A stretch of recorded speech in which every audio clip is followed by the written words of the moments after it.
चीजें ऐसी होती हैं जिन्हें पूजा मंदिर में भूल कर भी नहीं रखना चाहिए। हो सकता है कि आप भी अपने मंदिर में ऐसी चीजें रख चुके हों जिनकी वजह से घर में तरक्की नहीं हो रही, धन की कमी बनी हुई है और बार बार मेहनत करने के बावजूद सफलता नहीं मिल रही। इसका कारण ये हो सकता है कि आपने बिना जानकारी के अपने पूजा मंदिर में कुछ ऐसी चीजें रख दी हैं जो नकारात्मक असर डाल रही हैं। बाद में हमें इसका पछतावा होता है। आज हम आपको बताएंगे कि पूजा मंदिर में किन चीजों को रखना शुभ होता है और किन चीजों को रखने से बचना चाहिए। साथ ही हम आपको ये भी बताएंगे दीपक जलाने का सही समय और जलाते समय कौन सा मंत्र बोलना चाहिए, घंटी कब बजानी चाहिए, सुबह या शाम, शंख कितनी बार और कब बजाना चाहिए और शंख बजाते समय कौन सा मंत्र पढ़ना चाहिए, पूजा मंदिर में जलने वाले दीपक को रोज धोना चाहिए या नहीं, मंदिर में कितनी मूर्तियां रखनी चाहिए। इन सभी सवालों के जवाब हम आज आपको देंगे। एक बहन ने हमसे पूछा था, गुरुजी हम पूजा पाठ तो बहुत करते हैं फिर भी हमें उसका कोई फल नहीं मिलता बल्कि उल्टा नुकसान होता है। तो आज हम इस प्रवचन में इसके पीछे के रहस्यों को भी उजागर करेंगे। पूजा हमारे जीवन का अहम हिस्सा होती है। हर कोई किसी ना किसी देवी देवता की पूजा जरूर करता है। कोई देवी देवताओं की पूजा करता है तो कोई भगवान श्री हरि विष्णु की उपासना करता है और उनकी पूजा का फल भी मिलता है। लेकिन क्या आप जानते हैं कि कई बार छोटी छोटी गलतियां हमारी पूजा का पूरा फल मिलने में रुकावट बन जाती हैं। ये गलतियां अनजाने में हो जाती हैं और हम इन्हें मामूली समझकर नजरअंदाज कर देते हैं। हमारे शास्त्रों में इन बातों का विशेष उल्लेख किया गया है ताकि हम अपनी पूजा का पूरा फल प्राप्त कर सकें। आज के इस प्रवचन में हम उन 7 चीजों के बारे में बात करेंगे जिन्हें पूजा मंदिर में भूल कर भी नहीं रखना चाहिए और उन 5 चीजों के बारे में भी बताएंगे जो पूजा मंदिर में जरूर होनी चाहिए। इन सभी सवालों के जवाब आपको आज के प्रवचन में मिलेंगे। आजकल हर घर में एक मंदिर होता है, लेकिन क्या आपको पता है कि उसमें क्या रखना चाहिए और क्या नहीं? ये जानकारी आपके परिवार की तरक्की और माता लक्ष्मी के आशीर्वाद के लिए बहुत महत्वपूर्ण है। अगर आपके घर के मंदिर में गणेश जी की मूर्ति या तस्वीर के अलावा ये 3 मूर्तियां रखी हैं तो कान खोलकर सुनो। आज भी कई लोग मंदिर के सामने ऐसी गलतियां कर बैठते हैं जो उन्हें दुख और परेशानियों की ओर ले जाती है। कुछ लोग घर के मंदिर के सामने ही अनुचित कार्य कर देते हैं। ये एक नकारात्मक कर्म है जो परिवार को मुश्किलों में डाल सकता है। अक्सर देखा जाता है कि पति पत्नी बिना सही समय का ध्यान रखे जब चाहे घर के मंदिर के पास आपस में व्यवहार करने लगते हैं। ऐसे लोग अनजाने में खुद को और अपने परिवार को कष्ट में डाल देते हैं। और वे कौन सी 7 चीजें हैं जिन्हें आपको अपने घर के मंदिर में बिल्कुल नहीं रखना चाहिए? पूजा घर में कुछ चीजें रखने का बहुत महत्व होता है। अगर आप चाहते हैं कि आपके घर में धन, सुख और समृद्धि आए तो ये जरूरी है कि आप अपने पूजा घर में सही चीज रखें। शास्त्रों के अनुसार यदि पूजा घर में कुछ अशुभ चीजें रखी जाए तो ये आपके घर के वातावरण को नकारात्मक बना सकती है और माता लक्ष्मी भी ऐसे घर से दूर हो जाती हैं। आज हम जानेंगे उन विशेष चीजों के बारे में जिनका पूजा घर में होना बहुत जरूरी है। तो ऐसे भी अगर आप घर में सुख और समृद्धि की कामना करते हैं तो ये 3 चीज पूजा घर में जरूर रखें। स्वयं भगवान श्री कृष्ण ने भी कहा है कि प्रत्येक व्यक्ति को अपने घर में एक छोटा सा पूजा घर या मंदिर बनाना चाहिए जहां वह अपनी श्रद्धा और विश्वास के अनुसार अपने प्रिय देवी देवताओं की तस्वीरें, पूजा सामग्री और अन्य महत्वपूर्ण चीजों रख सके। लेकिन हमारे शास्त्रों में यह भी बताया गया है कि जितना कुछ चीजों को मंदिर में रखना शुभ होता है उतना ही कुछ चीजों को रखना अशुभ भी हो सकता है। कुछ ऐसी वस्तुएं होती हैं जिनसे घर में नकारात्मकता बनी रहती है, परिवार में लड़ाई झगड़े होते हैं और धन की हानि हो सकती है। आज के प्रवचन में हम उन्हीं अशुभ चीजों के बारे में जानेंगे जिन्हें लोग कई बार अनजाने में अपने घर के मंदिर में रख देते हैं। अगर आपके घर के मंदिर में भी ऐसी चीजें रखी हुई हैं तो उन्हें तुरंत वहां से हटा दें और किसी दूसरे स्थान पर रख दें, लेकिन भूलकर भी पूजा घर में ना रखें। कुछ लोग ऐसा इसलिए करते हैं क्योंकि उन्हें लगता है कि ये चीज धार्मिक है और इनकी पूजा की जानी चाहिए। लेकिन सच ये है कि इन चीजों को मंदिर में रखना आपके घर के वातावरण को नकारात्मक बना सकता है और ये परिवार के लिए हानिकारक हो सकता है। आज हम इस प्रवचन में हम जानेंगे कि कौन सी वे चीजें हैं जिन्हें आपको अपने पूजा घर से हटाकर कहीं और रख देना चाहिए। ध्यान से समझें कि क्या आपके घर के मंदिर में कोई ऐसी वस्तु तो नहीं रखी हुई है जो आपकी परेशानियों का कारण बन रही है। भगवान श्री कृष्ण ने कहा था कि कलयुग में लोग कुछ अशुद्ध चीजों को धार्मिक मानकर उनकी पूजा करेंगे, जबकि शास्त्रों में उन्हें वर्जित माना गया है। ये भविष्यवाणी उन्होंने पहले ही कर दी थी। आजकल लोग भटक जाते हैं और गलत चीजों को धार्मिक मानकर पूजा करने लगते हैं। भगवान श्री कृष्ण के अनुसार हमारे देश का ये परंपरा मिट्टी से जुड़ी हुई है, इसलिए पूजा घर में पारंपरिक मिट्टी का दीपक जरूर होना चाहिए। अगर आप मिट्टी का दीपक नहीं रख सकते तो धातु के दीपक का उपयोग करें, और अगर आपकी भगवान में गहरी आस्था है तो आप उपला का दीपक जलाकर उसमें गुड़ और घी डाल सकते हैं। इससे घर में सुख शांति बनी रहती है। अब हम जानेंगे उन चीजों के बारे में जो पूजा घर में जरूर होनी चाहिए। सबसे पहले स्वस्तिक, ये घर में सौभाग्य और समृद्धि का प्रतीक माना जाता है। आप इसे रोली से बना सकते हैं। इसके बाद आता है कलश। भगवान श्री कृष्ण ने कहा है कि कलश सुख और समृद्धि का प्रतीक होता है। पूजा घर में रोली और कुमकुम से स्वस्तिक बनाकर कलश जरूर रखें। इससे घर में धन, वैभव और शांति बनी रहती है। तीसरी चीज है शंख। शंख समुद्र मंथन के 14 रत्नों में से एक है और ये माँ लक्ष्मी को अत्यंत प्रिय है। शंख की ध्वनि से सकारात्मक ऊर्जा का संचार होता है, जिससे घर में समृद्धि बनी रहती है। फिर आता है घंटी। जब घर के मंदिर में घंटी बजती है तो वातावरण शुद्ध और पवित्र होता है। इससे नकारात्मक शक्तियां दूर होती हैं और घर में सुख समृद्धि के द्वार खुलते हैं। इसके अलावा शंख, गोमती चक्र और जल रखना भी बहुत शुभ माना जाता है। शंख से भगवान का आशीर्वाद मिलता है।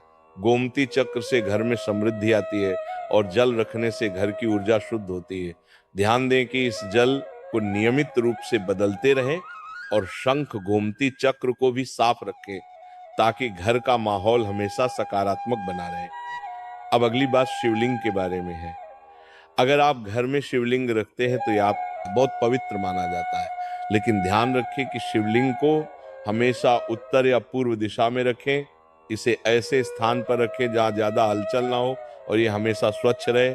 इससे पूजा का प्रभाव अधिक लाभकारी होता है। अब हम उन चीजों के बारे में बात करेंगे जिन्हें पूजा घर में नहीं रखना चाहिए। सबसे पहले गणेश जी की विषम संख्या में मूर्तियां। पूजा घर में गणेश जी की मूर्तियां 3 या 5 की संख्या में ना रखें। 2 गणेश जी की मूर्तियां रखना शुभ माना जाता है। यदि आप अपने मंगल की कामना करते हैं तो गणेश जी की मूर्ति को मुख्य द्वार पर अंदर की ओर मुंह करके रखें, बाहर की ओर नहीं। दूसरी चीज है टूटे हुए चावल। पूजा घर में कभी भी टूटे हुए चावल ना रखें, क्योंकि ये नकारात्मक ऊर्जा का संचार करते हैं। पुराने चचाए हुए चावल भी ज्यादा समय तक नहीं रखना, इन्हें समय समय पर हटा देना चाहिए। तीसरी चीज है पूर्वजों की तस्वीर। पूजा घर में मृत पूर्वजों की तस्वीर रखना अशुभ माना जाता है, क्योंकि मृतकों का स्थान देवताओं के बराबर नहीं होता। इसे अलग स्थान पर रखना चाहिए ताकि पूजा घर की पवित्रता बनी रहे। इससे घर के वातावरण में नकारात्मकता आ सकती है। चौथी चीज है साधु संतों की मूर्तियां। अगर आप किसी साधु संत को मानते हैं तो उनकी तस्वीर दीवार पर लगा सकते हैं, लेकिन पूजा घर में नहीं रखनी चाहिए। इसी तरह भैरव जी, शनिदेव और काली माता की मूर्तियां भी पूजा घर में नहीं रखनी चाहिए। साथ ही माता लक्ष्मी की खड़ी हुई मूर्तियां की पूजा भी नहीं करनी चाहिए। माता लक्ष्मी हमेशा बैठी हुई मुद्रा में होनी चाहिए। ध्यान रखें कि घर के पूजा मंदिर में 1 से ज्यादा देवी देवताओं की तस्वीरें या मूर्तियां नहीं रखनी चाहिए। इससे पूजा की ऊर्जा का संतुलन बिगड़ सकता है, उसका प्रभाव कम हो सकता है। एक ही देवी देवता की तस्वीर या मूर्ति रखें ताकि पूजा के समय उनकी ऊर्जा सही तरीके से आपके जीवन में पहुंचे। भगवान की मूर्तियां और तस्वीरें हमेशा अच्छी स्थिति में रखें। अगर किसी मूर्ति या तस्वीर में कोई टूट फूट हो जाए तो उसे तुरंत पूजा स्थल से हटा दें। टूटी हुई मूर्तियां घर की ऊर्जा को नकारात्मक बना सकती हैं और पूजा स्थल की पवित्रता भी कम कर सकती है। तो ये हैं वे चीजें जो आपके पूजा घर में नहीं होनी चाहिए। इन छोटी छोटी बातों का ध्यान रखकर आप अपने घर को सुख समृद्धि और आशीर्वाद से भर सकते हैं। अब हम जान लेते हैं पूजा मंदिर से जुड़े कुछ जरूरी नियमों के बारे में। पहले बात, पूजा करते समय आपका मुख हमेशा पूर्व दिशा की तरफ होना चाहिए। ये दिशा बहुत शुभ मानी जाती है। क्योंकि इससे आपके आसपास सकारात्मक ऊर्जा का प्रवाह होता है। हालांकि अगर पश्चिम दिशा में बैठकर पूजा करनी हो तो भी कर सकते हैं, लेकिन पूर्व दिशा में बैठना अधिक लाभकारी होता है। घर की सीढ़ियों के पास पूजा घर बनाना अच्छा नहीं माना जाता। ऐसा करने से पूजा स्थल में नकारात्मक ऊर्जा आ सकती है। इसलिए कोशिश करें कि पूजा घर को घर के शांत और एकांत स्थान पर बनाएं। भगवान का आसन हमेशा ऊंचा होना चाहिए, यानी जहां आप बैठते हैं भगवान का स्थान उससे कम 10 से 11 इंच ऊंचा होना चाहिए। भगवान की मूर्ति या प्रतिमा को जमीन पर रखना अशुभ माना जाता है, इसीलिए उनका आसन ऊंचा रखें ताकि पूजा स्थल में सकारात्मक ऊर्जा बनी रहे और ऊर्जा का प्रवाह सही दिशा में हो। जब आप पूजा करें तो हमेशा किसी चटाई या कालीन पर बैठें। इससे न सिर्फ आपको आराम मिलेगा, बल्कि पूजा में आपकी एकाग्रता और मनोबल भी बढ़ेगा। ध्यान रखें कि आपका आसन भगवान के आसन से ऊंचा ना हो, क्योंकि ऐसा करने से श्रद्धा और सम्मान की भावना मजबूत होती है। पूजा घर में कभी भी सड़े गले या मुरझाए हुए फूल नहीं रखने चाहिए। ऐसे फूल पूजा में शामिल करना अशुभ माना जाता है। हमेशा ताजे और खिले हुए फूलों का ही उपयोग करें। जब फूल मुरझा जाएं तो उन्हें मिट्टी में दबा दें ताकि घर में नकारात्मक ऊर्जा ना फैले और पवित्रता बनी रहे। कभी भी अपने सोने के कमरे में पूजा घर ना बनाएं। यदि सोने के कमरे में मंदिर बनाना जरूरी हो तो सुनिश्चित करें कि एक दंसा लेकर हो। ये रात के समय मंदिर को ढक कर रखें। आप मंदिर पर पर्दा भी लगा सकते हैं ताकि वहां से निकलने वाली सकारात्मक ऊर्जा आपके सोने की जगह को प्रभावित ना करें। सनातन परंपरा के अनुसार पूजा करते समय काले कपड़े नहीं पहनने चाहिए। ऐसा माना जाता है कि काले कपड़े पहनने से मन में नकारात्मकता आ सकती है, जो पूजा की ऊर्जा को प्रभावित कर सकती है। इसलिए हमेशा हल्के और शुभ रंग के कपड़े पहने ताकि मन में शांति और सकारात्मकता बनी रहे। तो ये कुछ जरूरी नियम थे जिनका पालन करके आप अपने पूजा स्थल को और भी पवित्र और प्रभावशाली बना सकते हैं। इन नियमों का पालन करें और अपने जीवन में शांति, समृद्धि और सकारात्मकता का अनुभव करें। अब हम जान लेते हैं पूजा मंदिर में दीपक जलाने से जुड़े कुछ महत्वपूर्ण नियमों के बारे में। दीपक जलाना एक बहुत ही शुभ कार्य माना जाता है, लेकिन इसे सही तरीके से करना बेहद जरूरी है। सही तरीके से दीपक जलाने से भगवान की कृपा मिलती है और घर में सकारात्मक ऊर्जा का वास होता है। दीपक का स्थान बहुत महत्वपूर्ण होता है। दीपक को हमेशा भगवान की मूर्ति के सामने रखें ताकि उसकी रोशनी भगवान के आशीर्वाद और कृपा का प्रतीक बने। इससे दीपक का प्रकाश आपके पूजा स्थल को पवित्र और ऊर्जा से भरा हुआ रखता है। हिंदू धर्म में दीपक जलाने के कुछ खास नियम बताए गए हैं, जैसे कभी भी खंडित दीपक नहीं जलाना चाहिए। खंडित दीपक से पूजा अपवित्र हो सकती है। पूजा करते समय 2 दीपक एक साथ नहीं जलाने चाहिए। ऐसा करने से ऊर्जा का संतुलन बिगड़ सकता है और पूजा का असर कम हो सकता है। तेल और घी का दीपक एक साथ नहीं जलाना चाहिए। इन दोनों की ऊर्जा अलग अलग होती है और ऐसा करने से पूजा की शक्ति पर नकारात्मक असर पड़ सकता है। दीपक को हमेशा उन समयों में जलाना चाहिए जब भगवान जग रहे हों, जैसे सुबह और शाम के समय। सुबह पूजा करते समय दीपक जलाएं और फिर शाम की आरती के लिए भी दीपक जलाएं। ये समय पूजा और ध्यान के लिए सर्वोत्तम होता है। वास्तुशास्त्र के अनुसार घी का दीपक हमेशा बाईं तरफ और तेल का दीपक दाईं तरफ रखें।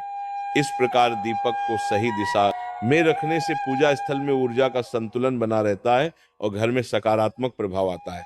ज्योतिष शास्त्र के अनुसार दीपक को कभी भी पश्चिम दिशा में नहीं रखना चाहिए। पश्चिम दिशा को नकारात्मक ऊर्जा की दिशा माना जाता है और इस दिशा में दीपक रखने से पूजा का प्रभाव कम हो सकता है। दीपक को हमेशा उत्तर या पूर्व दिशा में रखें, क्योंकि ये दिशाएं पूजा में सकारात्मक ऊर्जा का प्रवाह करती हैं और आपकी पूजा को फलदायी बनाती है। दीपक जलाते समय ध्यान रखें कि उसकी बाती का मुंह हमेशा पूर्व या उत्तर दिशा की तरफ हो। ये दिशा सकारात्मक ऊर्जा की दिशा मानी जाती है और इससे आपकी पूजा में शक्ति और प्रभाव बढ़ता है। साथ ही जब आप दीपक जलाएं तो ध्यान दें कि घी के दीपक में रुई की बाती और तेल के दीपक में लाल मोली वाली बत्ती का उपयोग करें। माँ दुर्गा और माँ लक्ष्मी के सामने गोल बाती का दीपक ना जलाएं। इससे पूजा में अनिष्ट प्रभाव उत्पन्न हो सकता है। घी का दीपक जलाने के बाद तुरंत तेल का दीपक न जलाएं। दोनों दीपकों के बीच थोड़ा अंतर होना चाहिए ताकि वातावरण में शुद्धता और संतुलन बना रहे।